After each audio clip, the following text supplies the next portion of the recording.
What?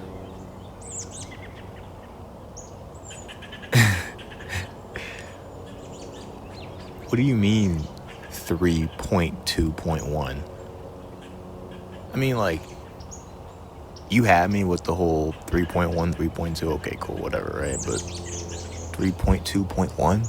Like, bro, you're doing too much. What do I mean by that?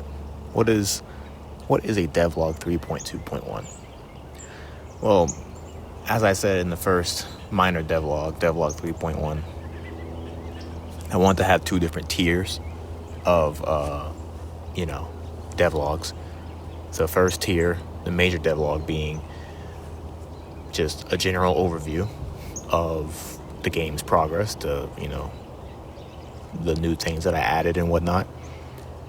And then the minor devlog, or the second tier, would be the more nitty-gritty details about the project. And, stuff of that nature, right? Okay. The third tier is this. This is where I just talk about game dev in general. Not necessarily things related to this project in particular, just whatever I want to talk about that is related to that's related to game development. Don't worry, I'm not going to make a fourth tier, because at that point, a fourth tier might as well just be a standalone video, right? Today, in this devlog, I want to talk about devlogs. I want to talk about devlogging. This is my first devlog ever, right? I've been making games for roughly 15 years now. I guess since it's 2026, I guess now 16 years, but obviously that entire time was not like consistently boom, boom, boom making games. There were big off and on periods, but I did start in 2010, so there's that. But I never made a devlog. But now I am. Why? There's two reasons. The first reason, and I think every game developer or indie developer who makes devlogs has these same two reasons. The first reason is marketing, right? I'm trying to market the game. People need to know that the game exists. And the best way to show people that it exists is by making a devlog. I guess you could also make like a social media or whatever, but I'm not really big on socials. I don't have TikTok. I never downloaded TikTok, thank God. And yeah, I mean,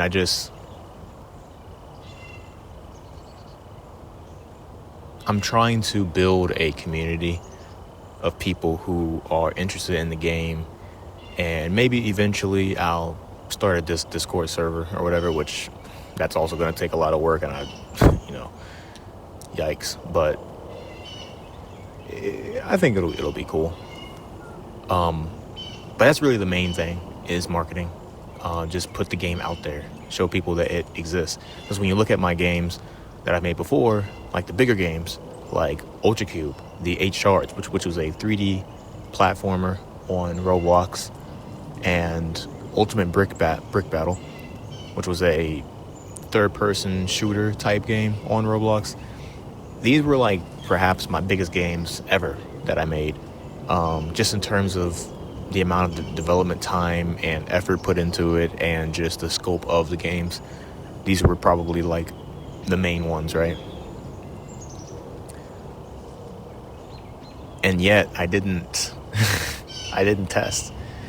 I didn't make a devlog. I didn't advertise until the game was finished, pretty much. And Ultra Cube, the 8 Shards, only received like 18 concurrent players max, and then that's it. My games are dead, so which is fine. So it's a learning experience, but yeah, devlogs are essential.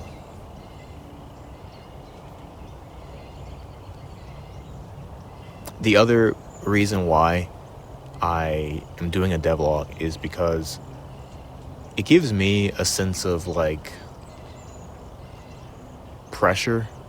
Like, now that people know the game exists, I have to put out, right? I have to keep making progress, because otherwise a lot of people are going to be disappointed. And the more devlogs I put out and the bigger the game gets in the eyes of people, the more eyes there are on the game, the more pressure there is to create a product that is going to actually be seen through to the end and be amazing. So versus if it was just me in the basement working on it, then it would be like, okay, whatever, I can just ditch it at any point. Not that I was planning on ditching it anytime soon if I didn't do this devlog series. It's just, now there's actual pressure. And who knows, maybe I wouldn't have worked as hard on the last 2 updates if I didn't have that pressure on me. And that's kind of brings me to my other point I wanted to make, which is that, oh man, devlogging is difficult in a way. I mean, obviously it's not difficult to get in front of the camera and talk about the game that I'm passionate about, and then edit that video and upload the video. That's not hard. I think everything around that is what's difficult. Because obviously I'm a solo dev, right? And I don't have a dedicated person to record and edit and upload the video. So the time that it takes for me to do this, to come to the park and record this, or even if I don't come to the park, it all takes time away from the actual development. But is it a loss? No. I think on the surface level, it feels like it's a loss because, dang, I could be working on the game right now. But also, if I don't do this, then the game will be dead on arrival. And even if I do add online with rollback netcode, it's not going to matter because the game's dead. So 100%, this is just part of the process. This matters just as much, and some will argue perhaps even more than the actual. Well, I don't know if anyone's arguing that. That's kind of crazy, but my problem is that I have a little bit of a trust issue. Trust issue, because I don't know, I understand that people have shorter attention spans nowadays, and there's just so much content on the internet that it's easy for your content to be buried. And so if you really want your devlog to be successful, you kind of have to put out a lot of content, right? Consistently. And so the best devlogs belong to games that really are not going anywhere. And the games that are going somewhere don't really have like amazing devlogs full of episodes. And yeah, because again, you can only spend so much time doing one or the other. And so the trust issue, I guess, is in the fact that if it takes me a month to release an episode, then are people going to vanish? And obviously the answer is no. And I think that that's been proven by the fact that, yes, I did gain subscribers with Devlog 1 and 2, and now even 3. Great. And none of those subs unsubbed within that time frame. And so that right there is proof that none of y'all are going anywhere anytime soon. I think like up here, I understand that y'all understand that it takes time to make a game. But in my heart, that gut feeling, I'm like, oh man, I need to hurry up and make something now. And that mentality is detrimental. It's harmful. And the proof is in Devlog 2. If you look at the view count, and not saying that view count is everything, but you look at the view count for Devlog 1, 2, and 3. Devlog 1 obviously has the most amount of views because it has been out the longest. But Devlog 3, it performed alright to my standards, right? Devlog 2, however, it was subpar. It did not perform the way I wanted to. It got barely any views, and even to this day, it barely has any views. And while that's disappointing, I can't really blame anyone except myself. I can't blame the algorithm. I can't blame anyone but myself because, well, I mean, it's kind of hard to have a video blow up that's about a main menu. I guess that's one thing. But also, that update was kind of low-key rushed because there were some aspects of the main menu that there were some features in the main menu that I wanted to add but didn't add because I was like, okay, just get the majority of it and just the general idea and then make a video.